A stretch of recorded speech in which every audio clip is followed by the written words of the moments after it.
Greetings and salutations, everyone. I hope everyone is doing well today. How about a midday bonus upload full of terrifying encounters and some very horrifying video clips and a very interesting photo? Before we get into all that, a couple links. As you know, I rely on Patreon, PayPal, and the merch to help the channel to continue to grow and go. Links to Patreon and PayPal are in the description below. The merch is displayed directly under the video. Also, Dogman, Frightening Encounters, Volume 1 through 3, the audiobook versions. They were written and researched by Tom Lyons, narrated and produced by me, Jeff Nadolny. Those audiobooks are available on Audible, Amazon, and iTunes, the links to which are also in the description as well. And finally, last but definitely not least, if you'd really like to help support this channel to continue to grow and go, simply subscribe. It doesn't cost you a cent. Click that like button, takes half a second. If you don't want to miss out on any of the informative uploads I put out daily, click that bell icon and please leave a comment. Why? Well, because all these things, they really do help this channel to continue to grow and go. And folks, they do matter. Now, everyone, I have taken far too much of your time. Let's get on with today's bonus, shall we? Today's first encounter. I live in Moorhead, Kentucky, and I've been experiencing unexplainable things while I've been hiking around Eagle Lake or near Cave Run. I'm not a superstitious person, and I'm very rational when it comes to animals in this region. It'll sound as if something's approaching, coming much closer than any animal should, and when noticed I react, stomping my feet and such, and it stops. An unrelenting dread and overwhelming anxiety falls over me. I can't shake it. And I know at that point I have to leave. Each time as I start to leave, whatever it is has charged me, quickly coming much closer and essentially chasing me from where I've been. I refused to return to Eagle Lake after I experienced it the first time and chose to go to a pretty popular area near Cave Run. The same exact thing has happened more than once. I've not been able to shake the feeling. I have definitely been the only one in the area on both occasions, and there have been no animals near, definitely not ones large enough to make the sounds I have heard. My girlfriend has been with me on each occasion and has heard and felt the same as me. I wish I could believe it has somehow been the exact same creature exhibiting the same behavior 4 times in different areas, but it's become hard to do so. My girlfriend and I both agree that it is so clearly felt like something has wanted us gone. We've gone out so many times and have never experienced anything like this before or held any anxiety about going out. I'm not afraid of wild animals in the area. I realized I sound crazy, but I am really just wanting some help or answers. A little added info. It will initially sound bipedal. Very clear steps, always behind or to the side of us, and large, definitely human-sized or larger. Once we notice it and address it, there is silence, never more than 10 feet away, sometimes as close as 3 to 4 feet, when we are not turned and searching for it. Always coming towards us except when we've noticed it, and it seems as if it pauses and slightly retreats. We always decide to leave because of the disgusting and we are going to die feeling that overtakes us. Every time as we've left, it comes closer than before and no longer sounds bipedal. It's fast intentionally, and nothing like it sounds like a deer or other largish 4-legged animals. Sometimes it will sound like the brush is being torn apart during these events. As soon as we are back into the clearing, there is silence again, never able to see anything, which is what's always bothering me because we should be able to see something, literally anything. This has happened during the day and night. That experience reminded me of an encounter I once heard back a while ago, and it's been a while, so it's a little hazy, but it was about a guy who liked to go hiking up this kind of mountain And there was a stream that ran down the mountain. And the best way to hike up it was using the stream or the side of the stream to go up. And there were these little natural tiers, I guess, of where he could stop and, get some rest. Each time he got to a certain location, he'd get this overwhelming sense of dread when he couldn't see anything. And he'd turn around and come back a couple days later, and so on and so forth. Until one day he decided to go further up the stream bed into the mountains and the woods. And what he saw shook him to his core. It was a Dogman staring at him. And he ran down using the stream as his kind of sidewalk to run down. And then, like a week later, he came and did the same thing. And that dread was gone. But he got to where he had seen that Dogman the last time, and the creature wasn't there. So he'd kind of just brushed it off until he started going back sometime later, and the creature, the Dogman, was standing at like the first tier where he kind of would start the ascent up this, mountain and using the stream bed. And he never went after he saw it the second time. But he had multiple times just feeling dread or hearing stuff in the woods until one day he caught it out of the corner of his eye. And it was almost like he was marked to not go back up that section of land. So definitely creepy, but you can see how it kind of reminded me of this one a little bit, I hope. All right, so today's first video clip is a couple of boys are camping with their parents, and they see an unidentifiable creature. At first they thought it was a bear. Then the older brother suggested possibly a Bigfoot, but then the creature dropped on all fours and ran up into the woods faster than anything they had ever seen. Here's that video.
Some very compelling video evidence of something that is not a bear lurking through our woods of America.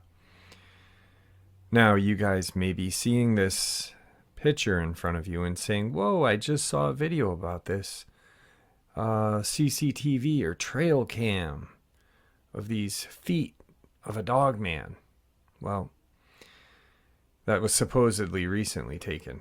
Well, that's not true. This picture has been kicked around Facebook for a very long time, probably 4 or 5 years now.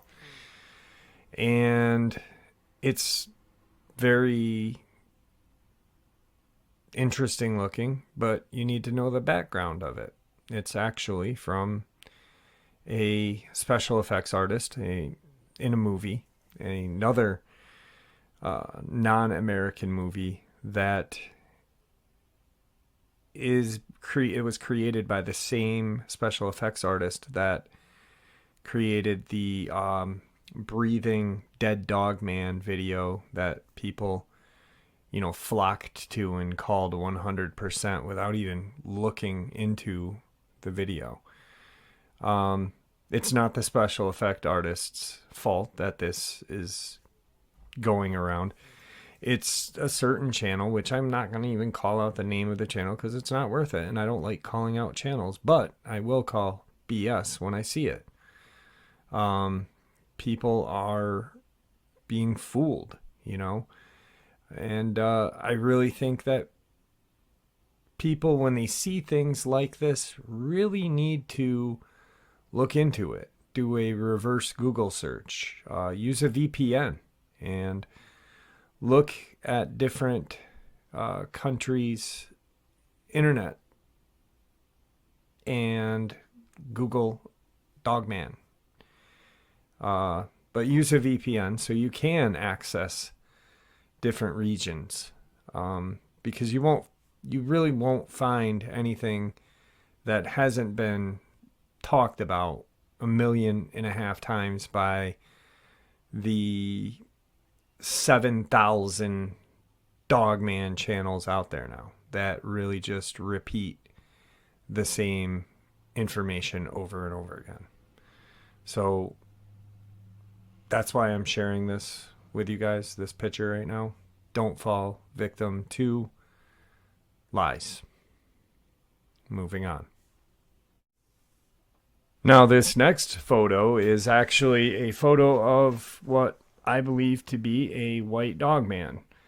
It was taken by a subscriber, and he has had some serious dealings with these creatures on his property. There was a lot of deforestation behind his property. A lot of forest was removed to build some buildings, and what we're doing all over America. So he has taken this photo, and he has not had too many calm evenings in his region. There was a lot of kind of strange things unearthed around his property, but this photo is one that he shared with me that he believes, and I believe, to be a photograph of a white Dogman. Tonight's second encounter. So I don't know for sure what I saw. It could have been a bear, though to my knowledge, they don't live in eastern South Dakota. One night, when there was a blood moon, I decided to try and get some decent pictures, and went to a secluded spot just outside of town. Pulling into the area, I noticed a youngish tree, maybe 3 to 5 inches in diameter, had fallen by the nearby creek, right by where you would park your car to shore fish on the creek. I started setting up the scope and camera, and I started to hear a lot of rustling in the brush. Since coyotes are common enough, I had my handgun on my hip, so I didn't pay it much mind. But the rustling soon became more akin to something violently crashing through the woods. At this point, I stopped what I was doing and shined my flashlight around, try to see what it was, figuring maybe a cow or something had gotten loose. I couldn't see anything, but was off-put by the sound, so I started to pack my stuff to leave, when I heard some splashing, followed by the sound of something large. I turned and drew my sidearm while pointing the light at the fallen tree, and there it stood. Cue adrenaline dump. Everything went in slow motion. This 6-footish tall thing, with what seemed to me at first was the face of a wolf, but was much too large to be a wolf or coyote. It was roughly as tall as I am, 6 foot, and as the light hit it, it passed and looked at me and growled and charged at me. I fired 8 shots in quick succession before it barreled into me, knocking me flat, but rather than follow through on the attack, it kept trucking and disappeared into the cornfield. I quickly got up, leaving the rest of my stuff behind, and left. I came back the next day to grab my stuff, and I found a farmer and a couple of sheriffs and a game warden. The farmer had sheep, and the couple of them had been killed the night before. So he had been driving around setting trail cams up and stumbled upon my stuff, a weird trail of smashed corn as well as strange prints in the mud. So he called the game warden, and apparently the sheriffs were bored and came to check things out as well. I told them about what I had seen and was told it was probably a bear, but the tracks were distinctly not bear tracks. So I don't know what to believe.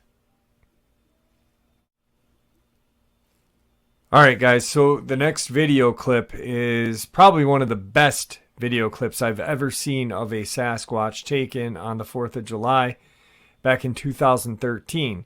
You can clearly see a mother or father Sasquatch picking up what appears to be a baby or young Sasquatch and run off with it. It's definitely not a gorilla. And if that is someone in a suit, then they clearly have mastered the art of deception and paid a whole bunch for that Bigfoot suit, because to me this is 100% a legit video.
Now, after watching that video clip, you cannot tell me that is very compelling evidence of Sasquatch's existence and what appears to be parental love or protection.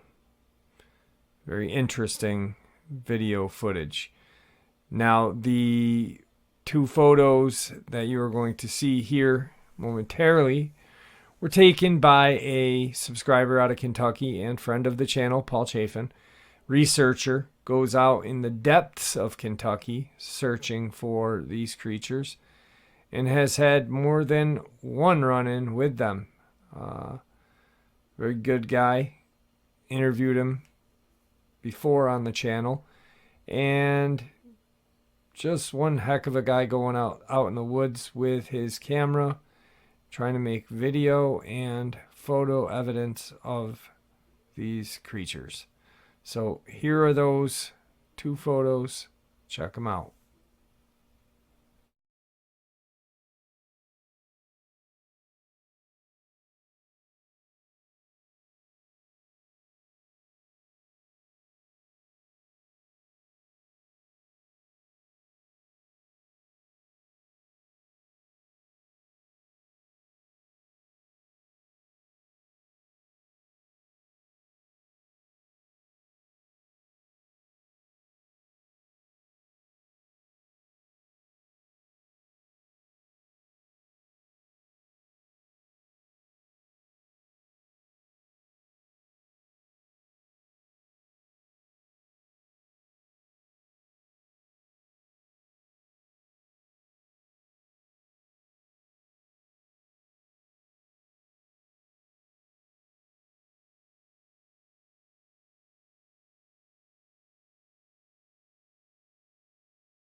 Tonight's final encounter.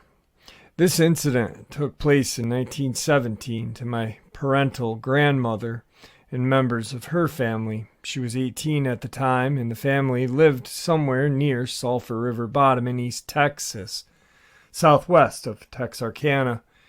Based on my recollection of what I have been told over the years, she died in 1975. Most of my grandmother's family lived in and around Atlanta, Queen City area, south of the Sulphur River.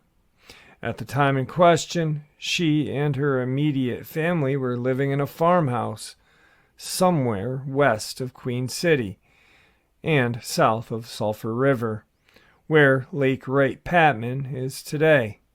Her family apparently moved around quite a bit in the area, and it's hard to pinpoint the exact location of the farmhouse. My grandmother was always referring to Knight's Bluff in her many stories. I'm not exactly sure of the location of Knight's Bluff. I believe it doesn't exist anymore. The site possibly submerged by a lake. In that, in my lifetime, I have never heard of it except in the references from my grandmother and father. I remember my grandmother telling how they, her mother, father, and some combination of brothers and sisters, were coming home from town on a bright moonlit night in summer, and on one occasion I recall her specifically mentioning Knight's Bluff as being that town, and since they were riding in a mule-drawn wagon, I suspect they were somewhere within 8 to 12 miles from Knight's Bluff, wherever that was. She said they turned into the lane leading to the house. One detail I seem to recall is that she referred to the pasture to their right as East Pasture, implying the lane leading north to the farmhouse. According to her, the first indication that there was a problem was that the mules were acting up. She said that her father said something about a snake, then heard something, I honestly don't recall her exact words, screaming, squalling, a high-pitched, eerie wail, my words. The moon was high, and the night was flooded with the bright moonlight. The tree line beyond the east pasture, where the sounds were coming from, was very black in contrast. She said they watched this huge figure come from the trees and stand in the moonlight. It was as taller as the man, and covered with long dark fur.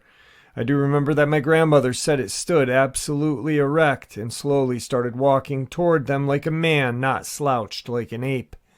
The whole time it was howling and shrieking and motioning toward them angrily. Her dad fired a shot at this creature, and it turned and ran back into the woods. Getting to their house, my grandmother said the dogs were all cowered under the porch. They barricaded the doors and spent an uneventful night, full of fear. The next day and several days thereafter, her father and brothers and neighbors ranged through the woods looking for any sign of this beast. Blood, fur, tracks, but nothing was ever found. This is probably the most interesting of the old experiences my grandmother and dad told me over the years. All right, guys, some very awesome and horrifying encounters. Some very compelling video clips, and that photo, that river otter foot. How long has that been flying around Facebook anyway? At least 5 years that I know of. And it's like every, 9 months, 10 months, it'll resurface. Someone new to the community, not our channel's community, but the crypto world, will see it and just be absolutely convinced that that is a Dogman foot. It's a chilling foot. I definitely wouldn't want that near me, but definitely not a Dogman. Anyway, guys, thanks for joining me today in this bonus. I hope it helps your day go by a little faster. With that, stay safe, happy, healthy, and ever vigilant. These things are out there and they are watching. God bless you all.